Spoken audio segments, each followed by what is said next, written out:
আসসালামু আলাইকুম রহমতুল্লাহি ওয়াবারাকাতুহু। আপনি কি জানেন আজকের এই দিনটা আপনার জন্য বরকতময় কিনা? আল্লাহ ফজরের পরই তার কিছু আলামত দেখিয়ে দেন। এমন কিছু সংকেত আছে যেগুলো যদি আপনি ফজরের পর অনুভব করেন বা দেখেন, তাহলে বুঝে নেবেন আজ আল্লাহ আপনার দিকে বিশেষ রহমতের দৃষ্টি দিয়েছেন। অনেক মানুষ প্রতিদিন দুঃখ, কষ্ট আর হতাশা নিয়ে দিন শুরু করে, কিন্তু তারা জানেই না ফজরের পর আল্লাহ তাদের জন্য কি লুকিয়ে রেখেছেন। এই ভিডিওটি শেষ না দেখা পর্যন্ত কোথাও যাবেন না, কারণ আজকের এই 6টি আলামতের মধ্যে হয়তো আপনার জীবনের উত্তর লুকিয়ে আছে। প্রিয় ভাই ও বোনেরা, আল্লাহ তাআলা কোরআনে বলেন, নিশ্চয়ই ফজরের নামাজ সাক্ষ্যযুক্ত, অর্থাৎ ফজরের সময় ফেরেশতারা উপস্থিত থাকেন, আর এই সময় বান্দার অবস্থা আল্লাহর কাছে বিশেষভাবে তুলে ধরা হয়। আর প্রিয় নবী সাল্লাল্লাহু আলাইহি ওয়াসাল্লাম বলেছেন, যে ব্যক্তি ফজরের নামাজ আদায় করল সে আল্লাহর জিম্মায় চলে গেল। ভাবুন তো, আপনি যদি আল্লাহর জিম্মায় থাকেন তাহলে আপনার দিনটা কি সাধারণ হতে পারে? আপনি দেখছেন ইসলামের আলো, এমন একটি চ্যানেল যেখানে আমরা কোরআন ও সহিহ হাদিসের আলোকে আপনাকে আপনার জীবনের সঠিক দিকটা চিনিয়ে দিতে চাই। আজকের এই ভিডিওটি যদি 10,000 লাইক পায়, তাহলে আমরা ইনশাআল্লাহ এমন আরও হৃদয় ছুঁয়ে যাওয়া ভিডিও নিয়ে আসব। তাই এখনই ভিডিওটিতে লাইক দিন, শুধু নিজের জন্য না, অন্য কারো জীবনে বরকতের কারণ হওয়ার জন্যও। চলুন এখন জেনে নিই ফজরের পর কোন 6টি আলামত দেখলে বুঝবেন আজকের দিনটি আপনার জন্য সত্যিই বরকতময়। ভিডিও শেষ পর্যন্ত আমাদের সাথেই থাকুন। প্রথম আলামত, ফজরের পর হৃদয়ে অদ্ভুত এক প্রশান্তি অনুভব হওয়া। ফজরের নামাজ আদায় করার পর যদি আপনি আপনার বুকের ভেতর এক ধরনের অজানা শান্তি অনুভব করেন, যেন মনটা হালকা হয়ে গেছে, চিন্তাগুলো একটু থেমে গেছে, তাহলে বুঝে নেবেন আজকের দিনটি আল্লাহ আপনার জন্য বরকতময় করে দিয়েছেন।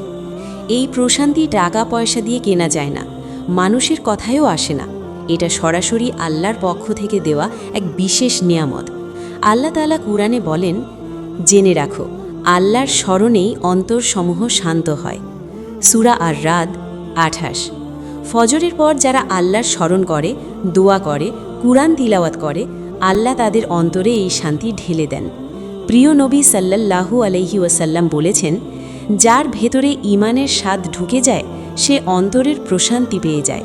তিরমিজি। হয়তো আপনার জীবনে কষ্ট আছে, অভাব আছে, দুঃখ আছে, কিন্তু ফজরের পর যদি মনটা ভেঙে না পড়ে, বরং আল্লাহর উপর ভরসা বেড়ে যায়, এটাই বড় আলামত।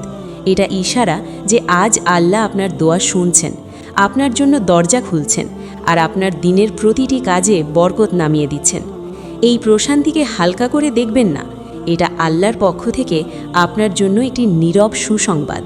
দ্বিতীয় আলামত, ফজরের পর দোয়া করতে মন চলে আসা এবং চোখ ভিজে যাওয়া।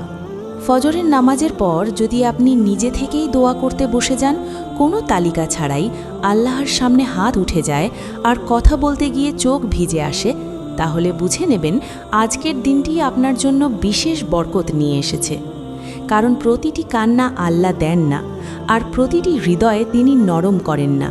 এটা শুধু তার পছন্দের বান্দাদের জন্য। আল্লাহ তাআলা কোরআনে বলেন, তোমরা তোমাদের প্রতিপালককে ডাকো বিনীতভাবে ও গোপনে। সূরা আল-আরাফ 55। ফজরের নীরব সময় যে দোয়া উঠে আসে তা সবচেয়ে খাঁটি হয়, কারণ তখন মনটা দুনিয়ার কোলাহল থেকে দূরে থাকে। প্রিয় নবী সাল্লাল্লাহু আলাইহি ওয়াসাল্লাম বলেছেন, 2 চোখ কখনো জাহান্নামের আগুন স্পর্শ করবে না, একটি চোখ আল্লাহর ভয়ে কেঁদেছে। তিরমিজি। হয়তো আপনি কাউকে আপনার কষ্ট বলতে পারেন না, কিন্তু ফজরের পর আল্লাহর সামনে সব খুলে বলতে পারেন। এই ক্ষমতাটাই আলামত। এটা ইশারা যে আজ আল্লাহ আপনার কান্নাকে বৃথা যেতে দেবেন না, আপনার দোয়াকে শূন্যে ফেরাবেন না, আর আপনার দিনের প্রতিটি কাজে অদৃশ্যভাবে সাহায্য করবেন। ফজরের পর যে চোখ কানে তার দিন কখনো খালি যায় না। তৃতীয় আলামত, ফজরের পর নেক কাজ করার আগ্রহ বেড়ে যাওয়া। ফজরের নামাজ আদায় করার পর যদি আপনার ভেতরে হঠাৎ নেক কাজ করার আগ্রহ জেগে ওঠে, কোরআন তিলাওয়াত করতে মন চায়, জিকির করতে ভালো লাগে, কাউকে ভালো কথা বলতে ইচ্ছে করে, তাহলে বুঝে নেবেন আজকের দিনটি আল্লাহ আপনার জন্য বরকতময় করে দিয়েছেন। কারণ নেক কাজের তৌফিক পাওয়াটাই আল্লাহর পক্ষ থেকে সবচেয়ে বড় ইশারা। আল্লাহ তাআলা কোরআনে বলেন, যাকে সঠিক পথে পরিচালিত করতে চান তার বক্ষ খুলে দেন ইসলামের জন্য। সূরা আল-আনাম 125। এই বক্ষ প্রশস্ত হওয়াই হলো নেক কাজ সহজ লাগা, ইবাদতে মন বসা। প্রিয় নবী সাল্লাল্লাহু আলাইহি ওয়াসাল্লাম বলেছেন, যখন আল্লাহ কোনো বান্দার কল্যাণ চান তখন তাকে নেক আমলের তৌফিক দেন। বুখারী। অনেক মানুষ ফজরের পর আবার ঘুমিয়ে পড়ে, আবার কেউ দুনিয়ার চিন্তায় ডুবে যায়। কিন্তু আপনি যদি আল্লাহকে স্মরণ করতে চান, ভালো কাজ দিয়ে দিন শুরু করতে চান, তাহলে এটা স্পষ্ট আলামত যে আজ আল্লাহ আপনার প্রতিটি কাজে বরকত ঢেলে দেবেন। মনে রাখবেন, যেদিন নেক কাজ সহজ হয় সেদিন আল্লাহ সবচেয়ে কাছে থাকেন। চতুর্থ আলামত, ফজরের পর হারাম কাজের প্রতি ঘৃণা তৈরি হওয়া। ফজরের নামাজের পর যদি আপনার ভেতরে হঠাৎ করে গুনাহের কাজগুলোকে অপছন্দ লাগতে শুরু করে, যে কাজগুলো আগে স্বাভাবিক মনে হতো আজ সেগুলো থেকে দূরে থাকতে মন চায়, তাহলে বুঝে নেবেন আজকের দিনটি আপনার জন্য বরকতময়। কারণ গুনাহ থেকে বাঁচার অনুভূতিটা আল্লাহ নিজেই অন্তরে ঢেলে দেন। আল্লাহ তাআলা কোরআনে বলেন, আর তিনি তোমাদের কাছে ঈমানকে প্রিয় করেছেন এবং কুফর, পাপ ও অবাধ্যতাকে ঘৃণিত করেছেন। সূরা আল হুজুরাত।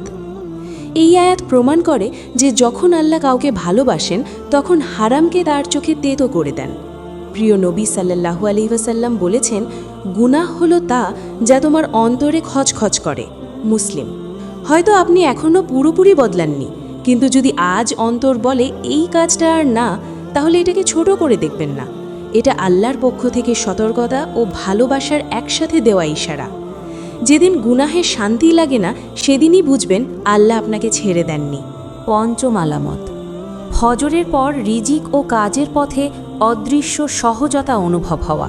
ফজরের নামাজের পর যদি আপনি লক্ষ্য করেন আজ কাজগুলো অদ্ভুতভাবে সহজ হয়ে যাচ্ছে, যে কাজ নিয়ে আপনি ভয় পাচ্ছিলেন সেটাও একটু স্বস্তিতে এগোচ্ছে, মানুষ হঠাৎ করে সহযোগী হয়ে যাচ্ছে, তাহলে বুঝে নেবেন আজকের দিনটি আপনার জন্য বরকতময়। এটা কোনো কাকতালীয় নয়, এটা আল্লাহর পক্ষ থেকে পাঠানো নীরব সাহায্য। আল্লাহ তাআলা কোরআনে বলেন, আর যে আল্লাহকে ভয় করে আল্লাহ তার জন্য বের হবার পথ করে দেন এবং তাকে এমন জায়গা থেকে রিজিক দেন যা সে কল্পনাও করেনি। সূরা আত-তালাক 2-3। প্রিয় নবী ফজরের পর দোয়া করতেন, হে আল্লাহ, আমার উম্মতের সকালের সময়কে বরকত দান করুন। তিরমিজি। এই হাদিস প্রমাণ করে ফজরের পরের সময়টাই বরকতের সময়।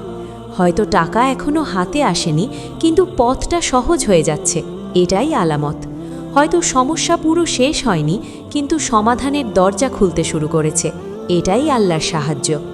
মনে রাখবেন, যেদিন আল্লাহ আপনার পথে বাধা কমিয়ে দেন সেদিন তিনি আপনার পাশে দাঁড়ান। ষষ্ঠ আলামত, ফজরের পর অন্তরে দৃঢ় আশা ও আল্লাহর ওপর ভরসা তৈরি হওয়া।